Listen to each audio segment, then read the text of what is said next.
그러면 사람은 자기 혼자서 존재할 수 없고 살아갈 수 없습니다. 사람은 태어나면서 몇 가지 만남들이 있습니다. 먼저는 이제 환경과의 만남입니다.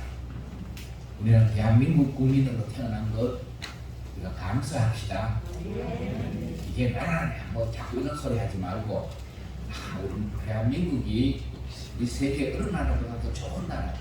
우리는 대한민국 국민이란 자부심을 가지고 우리가 우리나라를 물론 이런 데는 문제도 많지만 세상에 문제 없는 나라가 어디 있습니까? 그러나 우리나라의 장점이 우리가 누리고 있는 은혜와 복이 훨씬 많음을 믿습니다. 우리가 살고 있는 포항 도시를 이 모장을 좋은 것으로 우리가 여겨야 우리가 여기서 행복할 수 있지. 늘 나쁜 쪽으로 보고 그렇게 하면 인생이 불행해져요. 환경과의 만남입니다. 우리가 대한민국에 태어나서 이렇게 오늘 자유롭게 예배드리고 또 많은 것을 누리고 살아가면 정말 감사한 일입니다. 만약에 뭐 지금 전쟁하는 나라에 태어났더라면은 그 한 시대 얼마나 어려운 그런 아픔을 가지고 살아야 되지 않겠습니까? 고통을 겪어야 되지 않겠습니까? 또 인도 같은 나라는요 하루에 성폭력이 매일 100건 정도씩 일어난다고 합니다. 지난 주간에는 17살, 15살 먹은 자매를 이 집단 성폭행을 하고 그것도 또 목 졸라서 죽여가지고 살해해서 나무에다가 시신을 매달아 놓고 그래간 그런 사건도 벌어지고요. 이렇게 인도에는 굉장히 이런 여성 성폭력 피해가 많이 일어나는 것은 뭐 희한해요. 이제 성폭력 당했다고 고소를 해도 또 재판이 소녀의 막 가슴을 만졌는데 뭐 옷을 벗기고 그래서 재판관이 옷 입고 만진 거는 성폭력 아니다 이런 식으로 무죄를 선고하고 하여튼 사회가 이상한 그런 인도에는 카스트 제도라는 그런 계급 신분 제도가 있잖아요. 가장 높은 계급의 신분은 제 브라만이라고 이 사제 계급의 어떤 그러니까 이게 종교가 그 사회에 미치는 영향이 참 크다는 것을 알아야 돼요. 사제 계급에 있는 이 신분에 속한 사람들, 그 밑에는 뭐 무사나 뭐 정치하고 이런 사람들 하사트리아라고 그렇게 그 계급의 사람들 이게 자기 마음대로 그 신분을 떠날 수도 없다는 거예요. 그 밑에 이제 상인 계급에 속하는 사람들이 바이샤라고 그 계급에 속한 사람들, 그 다음에 농민이나 노동하는 사람들은 이제 수드라라는 그런 계급에 속한 사람들인데 그 밑에 또 하나 더 아주 처음으로 그렇게 여겨지는 달리트라는 이들은요 사회에서 뭐 쓰레기 청소하고 시신이나 처리하고 뭐 그런 아주 업무처리하고 이런 노동만 하고요. 그런데 주로 이제 이 달리트 계급에 속한 여성들이 피해를 많이 본다는 겁니다. 그냥 뭐 가서 성폭행하고 뭐 죽이고 그래도 그들에 대해서 사회가 뭐 법적으로 잘 처리를 해준다든가 뭐 이런 게 제대로 안 되니까 그런 일들이 계속 일어나고 있는 것이죠. 그러니까 그런 인도의 여성으로 태어나고 대한민국의 여성으로 태어난 것 우리 여성 성도님들은 그것도 감사해야 돼요.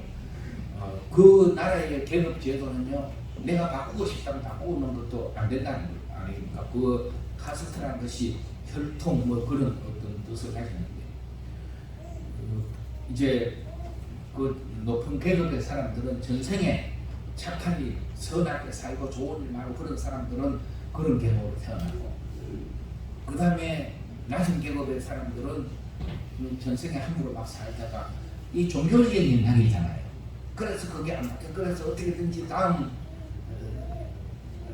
세상에는 내가 좋은 계급으로 태어나기 위해서 이 낮은 계급의 신분의 사람들도 그것을 다 수용하고 자기들이 잘한 일 그런 가운데서 그렇게 살아가는 사람. 그렇지만 요즘은 이제 인도에서도 이제 이런 뭐 휴대폰이나 이런 것들이 보급이 되고 하니 하니까 사람들이 깨우치면은 이렇게 이게 잘못되구나 반항하거든요.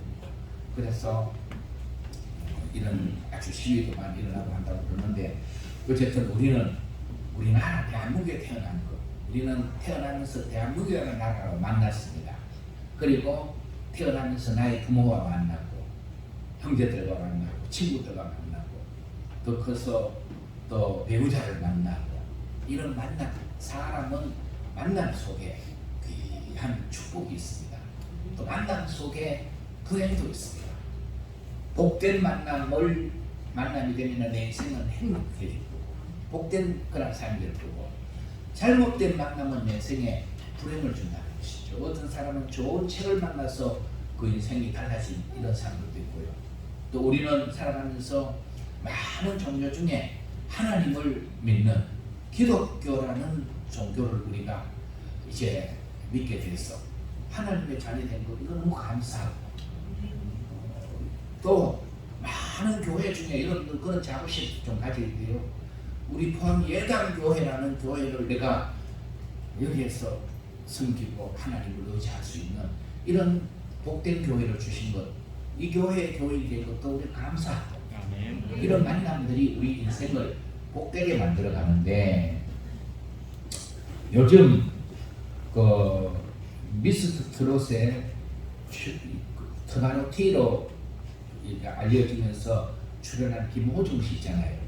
그 김호중 씨 한번 여러분 그 사진 한번 보여드릴게요. 김호중 씨가 아주 요새 아주 누가 봐도 잘생겼죠. 그런데 이 김호중 씨가 많은 사연을 가지고 있어요. 이 김호중 씨는 초등학교 2학년 때 부모님이 이혼을 하고 할머니 밑에서 그렇게 자라면서 할머니가 2008년도에 암으로 세상을 떠나시자 그때부터 방황하기 시작했어요. 아주 목소리는 하나님 주신 그런 탤런트를 타고난 그런 사람인데 아무리 그래도 이제 그냥 막 방황하면서 조직협력부에 연루가 되고 이러면서 방황한 그런 세월이 있었는데 이 김호중 씨가 하나님의 은혜 가운데 귀한 만남이 이루어집니다. 그 만남 때문에 오늘 자기가 이 만남이 없었으면 오늘 내게는 그래서 2012년인가 저기에 파바로티라는 영화가 김호중 씨와 서수영 선생님과의 이야기를 영화로 만드는 것이 파바로티 하는 그런 영화로 만들어지게 되었지요. 이 시간에 제가 김호중 씨한테 10여 분간 시간을 좀 이제 주어서 김호중 씨를 영상으로 초대해가지고 여러분 김호중 씨 얘기를 잠깐만 한번 듣고 오늘 말씀을 계속 이어가려고 합니다. 예자 한번 틀어줄래? 이제 사람이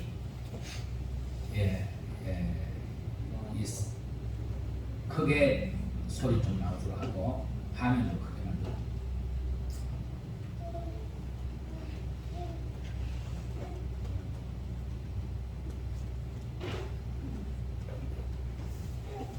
소리가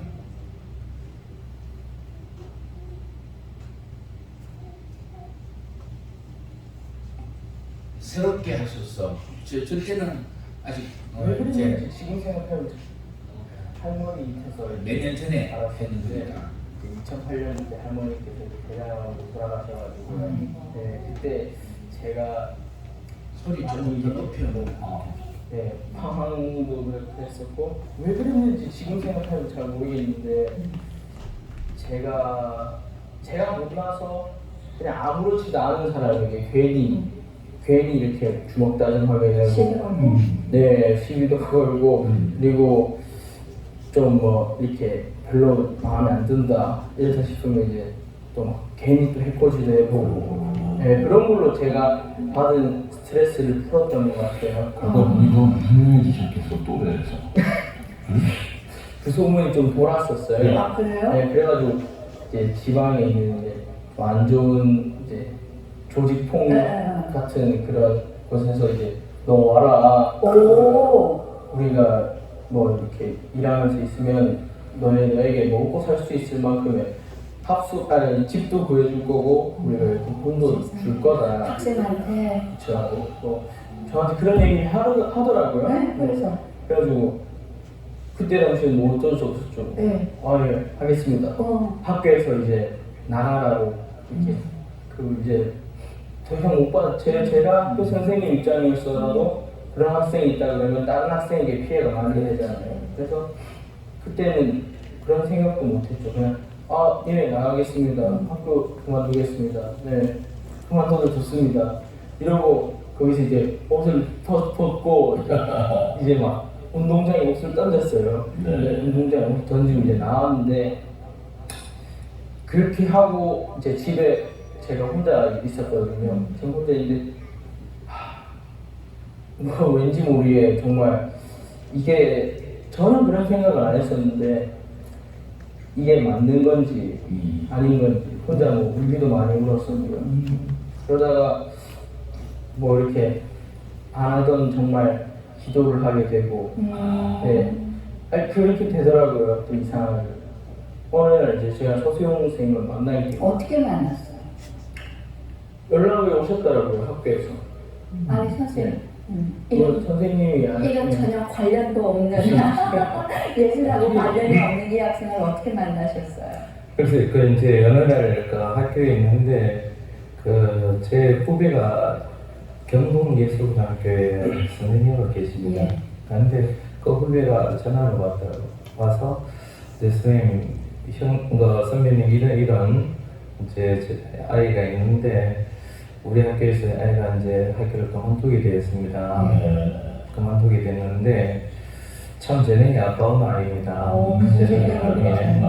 재능이 아까운 아이인데 그 선배님이 좀 이해를 거둬줬으면 좋겠습니다.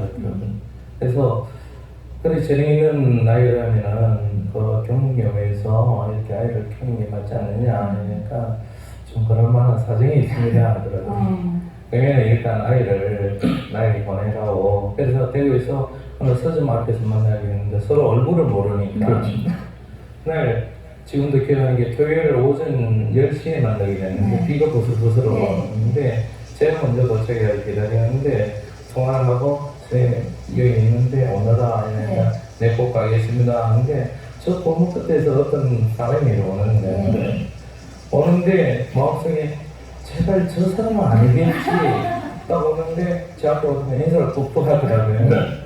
그래 마음속에 저만큼 이 학생이구나.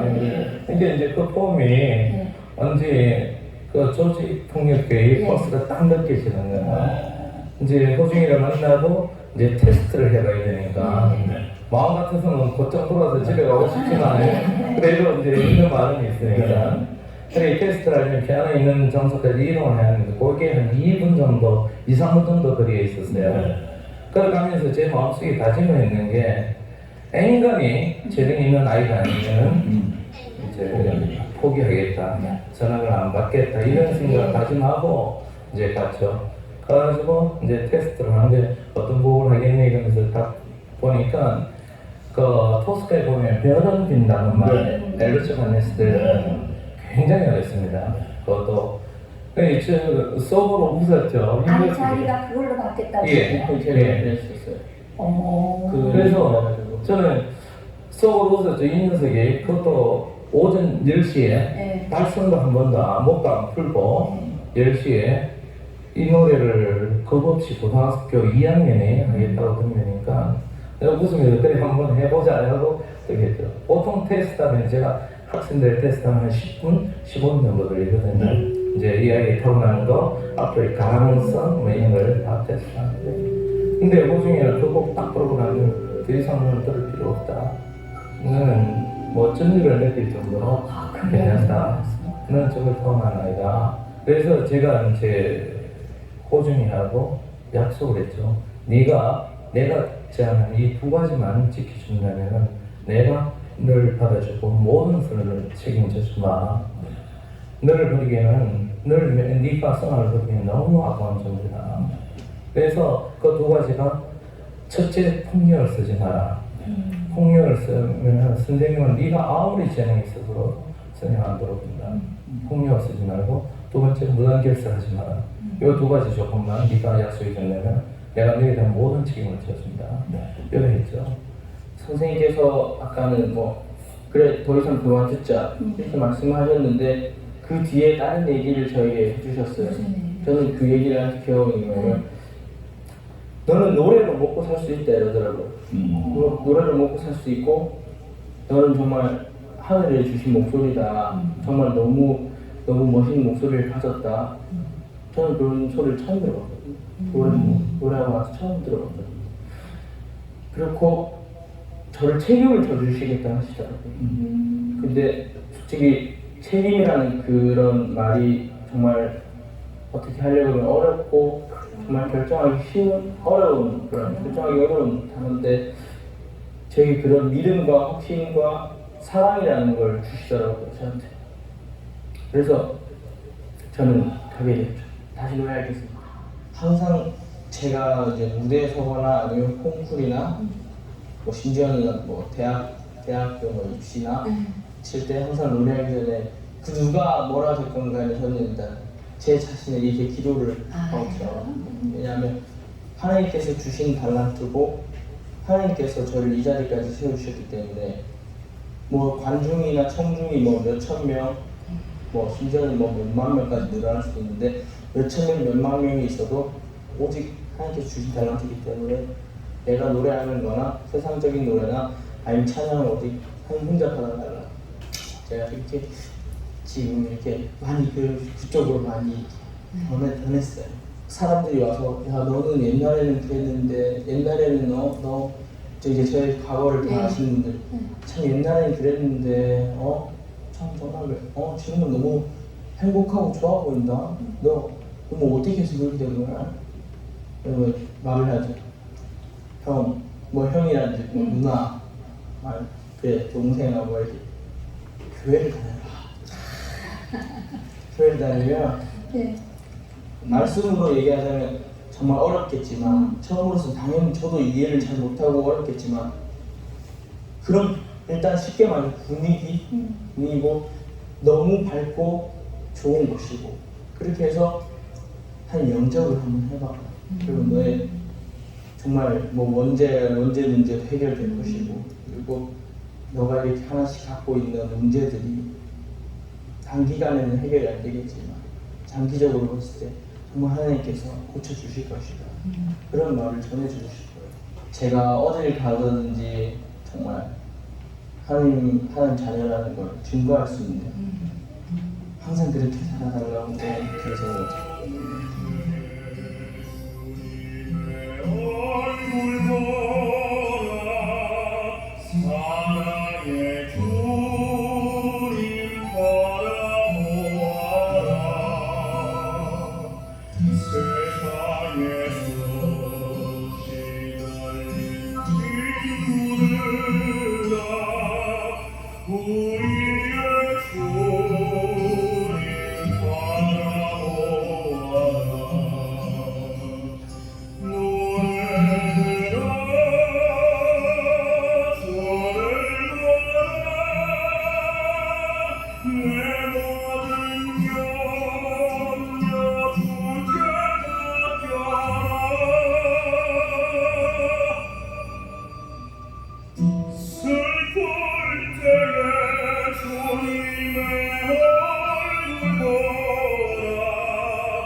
이제 앞으로 보십시오. 호진이하고는 제가 만나봤는데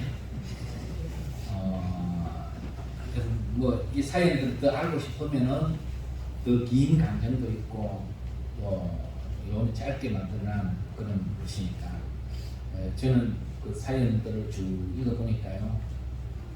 이제 수수용 선생님은 대구 동신교회 성가대 지휘하는 안수 집사님이신데 이분은요 굉장히 독일 그 성악으로 이분도 이제 나가지고 독일 유학까지 해서 그다음에 공부하고 와서 하는데 이게 오른쪽 눈에 암질이 생겨가지고 계속 그거 치료하고 이러다가 뭐 그러다 보니까 아까 보니까 조금 눈도 좀 이상한 거 있지 않습니까? 그러니까 그래서 자기가 꿈꾸던 성악가의 길을 못 가고 그래도 자기 이력 정도 되면은 뭐 대학 교수가 가지 않겠나 싶었는데 그것도 안 되고 결국 이제 지금 김천 그러고 있는데 김천 예술고등학교가 미션 스쿨이거든요. 그게 이신아 교장 선생님이 연락이 왔어. 선생님 와서 우리 학교 음악 과장으로 아이를 좀 지도해 주시면 좋겠다 해서 그 김천 예술고등학교 음악 과장으로 대구에서 출퇴근을 김정아지 매일 해요. 그래서 호중이 만나고 자기 차로 호중이 아침 학교 같이 갔다가 저녁에 집에 같이 오고 호중이도 대구에 이제서 혼자 사니까 그러니 그래 약속하고도 약속했다고 해서 약속 다 됩니까? 아침에 태우러 가면은 일어나지도 않고 막 온몸이 쑤시고 아파가지고 오늘 학교 못 가겠습니다. 이래로 나온다는 거예요. 그러면은 이게 막 그런 애를 데리고 학교 되다 보면은 공부를 안 하고 엎어져가 잠만 한다고 계속 자고 학교 가니까 선생님이 다른 선생님들이 다 애를 다 막치겠다. 저런 애를 데리고 어쩌자고 막 이제 뭐 다른 선생님들 반대를 하는데 이신아 교장 선생님이 우리 학교가 미션 스쿨인데 저런 문제아를 잘 키워내는 게 하나님이 원하시는 일이 아니겠는가. 그러니까 서 선생님이 책임지고 잘 돌봐주라고 힘을 실어주어서 그래서 이제 서수영 선생님이 계속 학교를 데리고 다니면서 그렇게 나가는데 너무 힘이 들어가지고 몇 달 뒤에 하나님 앞에 기도를 했다는 겁니다. 하나님 제 그릇은 아마도 호중이 이를 감당치 못하니까 이쯤에서 제가 끈을 놓아버리고 싶습니다. 그렇게 이제 기도를 하는데 마음속에 그런 음성이 들리더라는 거예요. 너는 호중이보다 나를 더 힘들게 했다.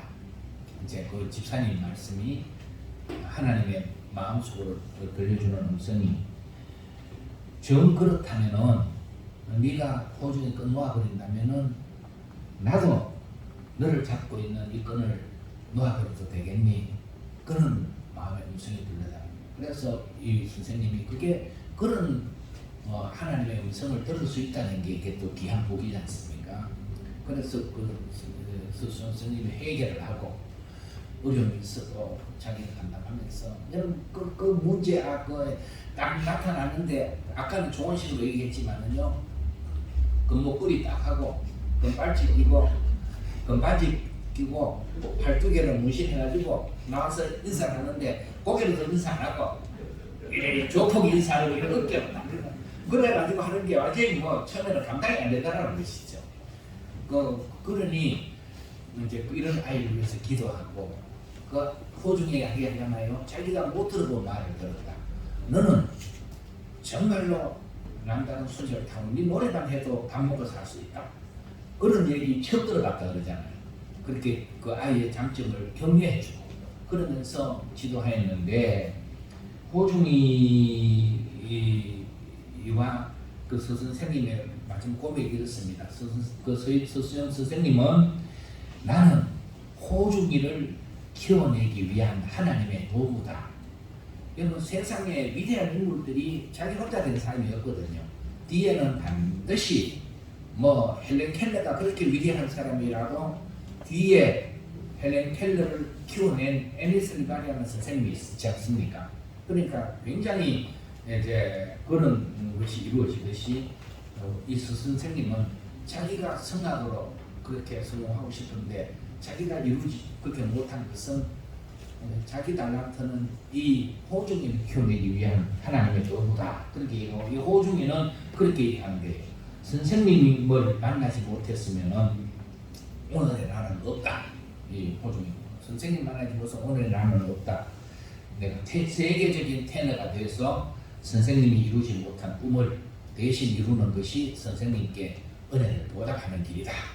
이래가면서 지금 나가고 있습니다. 그러니까 하나님 은혜가 나가고 있는데 뭐 얼마 전에는 무슨 완전히 방송에 잘못된 보도가 막 나가기도 하고 뭐 그런데 그건 사실이 아니고 그렇게 이제 오보를 그렇게 낸 이런 일들도 있고 하지만 그러나 앞으로 이제 호중에 고백한 대로 하나님 인도하심을 따라 하나님 영광을 되는 그런 귀한 하나님의 삶을 세워질 줄 믿습니다.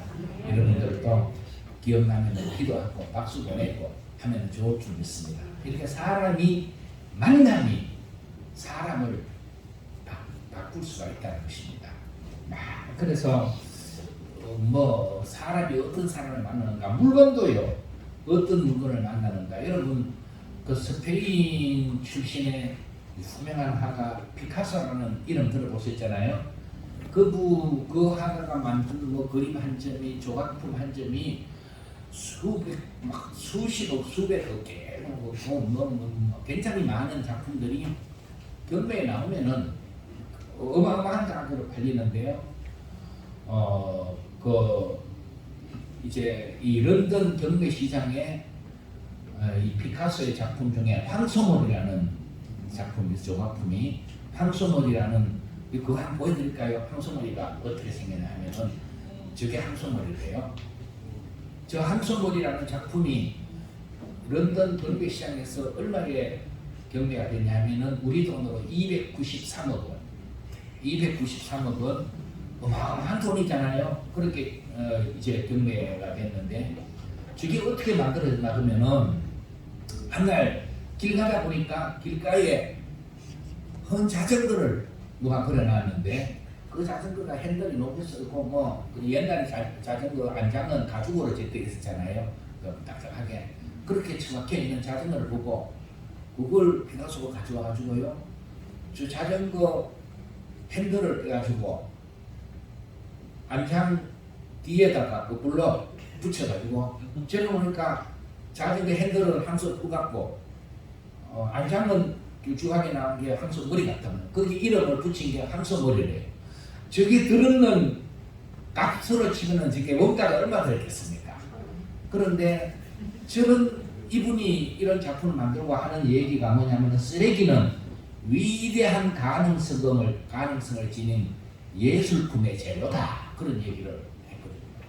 저런 버려지는 쓰레기조차도 예술가의 손에 딱 잡히니까 293억 나가는 작품으로 바뀌어지는 이게 놀라운 일이잖아요. 세상에 이게 뭐 꾸며낸 이야기 아니고 실제로 그런 일들이 있다는 겁니다. 저게 무슨 293억 그러지만은 그런 이름 하나 붙여놓으니까 이 피카소가 그러니까 그런 가치가 있듯이 오늘 우리가 아무리 세상적으로 보잘것 없어 보여도 우리가 자신을 그렇게 볼 것이 아니라 우리가 하나님의 손에 잡히면 하나님과 만남이 이루어진 인생은 놀라운 가치 있는 인생이 된다.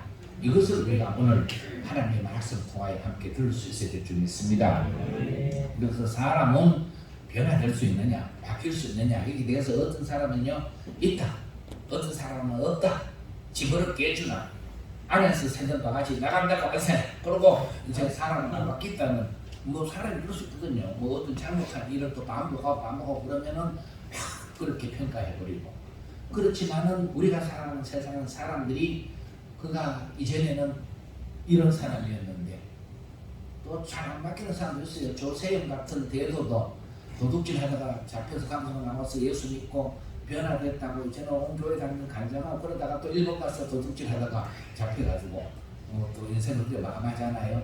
그런 사람들이 있는가 하면은 그러나 정말 변화가 돼서 하나님 앞에 귀한 그릇으로 복되게 쓰임받는 사람도 많이 있는 게 사실이죠. 그런데 우리가 한쪽으로만 그렇게 볼 것이 아니라 이제 우리가 언제나 삶의 긍정적인 부분을 보고 나도 이와 같이 복된 사람이 될 수 있다. 내 인생도 행복한 인생이다. 얼마든지 우리는 하나님 앞에 복되게 쓰임받는다. 이런 믿음을 가지고 나가면은 하나님께서 우리를 그렇게 귀하게 복되게 이루어가실 줄 믿습니다. 오늘 사도행전 9장의 말씀은요, 사울의 인생이 완전히 바뀌게 되는 그러한 이제 시작의 말씀이 여기 기록되어 있지 않습니까? 어떻게 사울이라는 사람이 사울은 어떤 사람인고 하면은 원래는 예수 믿는 사람들을 아주 싫어하는 것 이상으로 아주 미워하고 죽이려고 했던 이런 사람이죠. 그래서 실제로 스데반 집사를 돌로 칠 때도 앞장서서 그 일에 가담했던 사람이 사울이고, 또 지금 9장에도 보니까 이제 대제사장들의 공문을 받아서 이게 다메섹이라는 곳은요 유대 나라에 있는 것도 아닙니다. 시리아에 있는 다른 나라에 있는 도시인데 거기에까지 가서 이제 예수 믿는 사람들 잡아오려는 이런 공문을 받아가지고 지금 거기 가다가 예수님 만나는 거 아니겠습니까? 이 사울이 바뀌어서 위대한 예수 그리스도의 종, 이방인들에게 복음을 전한 위대한 이 사도 바울이 된 것은 다른 것, 이런 변화가 이루어진 것은요 바로 예수님을 만나서 이런 일이 이루어졌다는 것, 그 답밖에 다른 게 없지 않습니까? 예수님을 만나서. 이 사울이 예수님 만나기 전에 어떤 사람인고 하면은 1절 2절 보면은요 한번 다시 보십시오. 사울이 주의 제자들에 대하여 여전히 위협과 살기가 등등하여 대제사장에게 가서 다메섹 예루살렘에 가져갈 공문을 청하니 이는 만일 그 도를 따르는 사람을 만나면 남녀를 막론하고 길박하여 예루살렘으로 잡아오려 함이라. 1절 2절 이 말씀은 예수님을 만나기 전에 사울은 어떤 사람인고 보면은 잘못된 일에 열심을 내던 사람이었다. 잘못된 일에 예수 믿는 사람을 박해하고 잡아오는 것, 그것은 세상에 예수 안 믿는 사람, 기독교를 반대하는 사람들 볼 때는 잘한다, 박수 받을 수 일일지 모르지만은 하나님이 평가하실 때는 잘못된 일이에요, 잘한 일이에요? 잘못된 일이잖아요. 우리가 사람들의 평가가 중요한 게 아니고 언제나 나의 평가는 하나님이 나를 어떻게 평가하실까? 하나님이 나를 보실 때 이건 잘한다, 잘못됐다, 거기에 따라서 움직이는 사람이 되어야 되거든요. 그런데 하나님 앞에 사울이 잘못된 일에 열심을 했다. 예수 믿는 사람 박해하는데 앞장섰던 사람. 그래서 자기가 고백하기도 디모데전서 1장 13절에 보면은 이제 전에는 내가 비방자요, 또 박해자요, 폭행자였다, 그렇게 고백하고 있단 말이죠. 이렇게 잘못된 일에 열심히 했던 사람이 이제 바뀌어지는 겁니다. 또 자기 잘못을 알지 못했습니다. 왜 그렇게 잘못된 일에 열심을 냈는가 하면은 자기가 하는 일이 자기 생각에는 옳은 줄 알았거든요. 3절부터 보시면은 사울이 길을 가다가 다메섹에 가기를 호련히 하늘로부터 빛이 그를 둘러 비추는 때라. 땅에 엎드려져 들음에 소리가 있어 이르시되 사울아 사울아 네가 어찌하여 나를 박해하느냐. 예수님도 사울아 사울아 네가 어찌하여 나를 박해하느냐. 사울은 예수님 박해하지 않았어요. 그렇죠? 문자대로 보면. 그런데 누구를 박해해요? 예수 믿는 사람을 박해해요. 예수 믿는 사람을 박해하는 것이 누구를 박해하는 것이라고요? 예수님은 나를 박해하는 것이다. 예수님은 누구와 또 동등하신 분이세요? 하나님과. 예수님도 하나님이세요. 같은 하나님이세요. 동등하신 하나님이세요. 그러면은 지금 사울은 하나님을 위해서, 자기가 믿는 하나님을 위해서 저 이단자들, 예수 믿는 자들을 다 처리해야 되겠다. 이래가지고 그 일에 열심을 내고 그들을 핍박하는데 그것이 하나님 보시기에 잘못된 일이라는 건 자기가 알지만 내가 이거 옳은 일을 한다 사고 생각했는데 실제로는 하나님 보시기에는 잘못된 그러한 일이었다. 그래서 예수님을 만나기 전에는 잘못된 일인 줄 알지도 못하고 그렇게 하던 사람입니다. 사울이 세상적으로는요 배경 좋지요, 천재적인 지성을 갖추었지요, 굉장히 이런 사람이지만 얼마든지 세상적으로 출세할 수 있는 그런 모든 조건을 다 갖추었지만은 그가 나중에 예수를 만나서 이거 다 배설물처럼 먹이고 예수님 아는 지식을, 가장 고상한 지식을, 그래서 자기 일생을 예수님 앞에 헌신하는 그런 사람이 되지 않습니까? 이렇게 잘못을 알지 못하고 달려갔던 이러한 사울이 이제 누구든지 그렇습니다. 누구든지 사울만 아니라 내가 가는 이 길이 잘못된 길임을 알지 못하고 계속 그 길로 열심히 달려가면은 달려갈수록 손해입니다. 거기에서 돌아서서 와야 되는 것이지, 방향이 잘못되면은 잘못된 방향으로 달려가봤자 그게 손해만 있을 뿐이지 하나님 앞에 영광될 일은, 하나님이 기뻐하실 일은 아니라는 것이죠. 그런데 여기에서 사울이 예수를 만났고 돌아서는 계기가 딱 이루어졌고, 그 다음에 그는 이제 복음을 위하여 헌신한 사람입니다. 사도행전 20장 24절 보면은 내가 달려간 곳과 주 예수께 받은 사명 곧 하나님의 은혜의 복음 증언하는 일을 마치리라 하면은 내 생명조차 조금 더 귀한 것으로 여기지 아니하노라 하면서 생명 바쳐 복음 전파의 사명을 감당했던 위대한 하나님의 종이 됐다는 것을 우리는 성경을 통해 다시 한번 확인할 수가 있는 것이죠. 이렇게 예수님을 만나기 전에 사울은 그런 사람이었는데 예수님을 만나고 난 이후에는 이런 놀라운 복된 인생으로, 그렇다고 사울의 인생이 실패한 인생이냐? 아닙니다. 모든 인생 중에 가장 위대한 성공자가 바로 사도 바울인 줄 믿습니다. 그렇게 이제 예수님 만나니까 복된 인생이 됐다는 것이죠. 이제 마지막 제가 한 말씀 드리는 것은 누구든지 예수님을 만나면은, 예수님의 손에 붙잡히면은, 예수님과 함께 인생을 동행하면은 그 삶은 바뀌게 되었습니다. 저주받은 인생이 복된 인생으로, 불행한 인생이 행복한 인생으로, 놀랍게 앞이 가로막혔던 인생이 열려지는 인생으로, 이렇게 하나님은 길을 열어가십니다. 여러분, 평안도 정주에 백사겸이라는 사람이 있었습니다. 백사겸. 이제 이 백사겸이라는 분은 시각 장애인이면서 박수 무당이었어요. 옛날에 이제 시각 장애인 이런 분들이 점치고 이런 거 일을 많이 했거든요. 이 사람도 이제 점치고 무당하고 그러는데 아주 주변에 그 백사겸이 점을 잘 친다면 용하다는 소문이 났어요. 막 사람들이 많이 오고, 그래서 돈도 많이 벌었어요. 돈도 막 한 날은 어디에서 구슬하는데 그곳에 전도자가 같이 구경하고 있었어요. 굿하는 자리에 아무리 용을 써도 신이 안 내린단 말이죠. 그러니 결국 이제 전도자가 막 나중에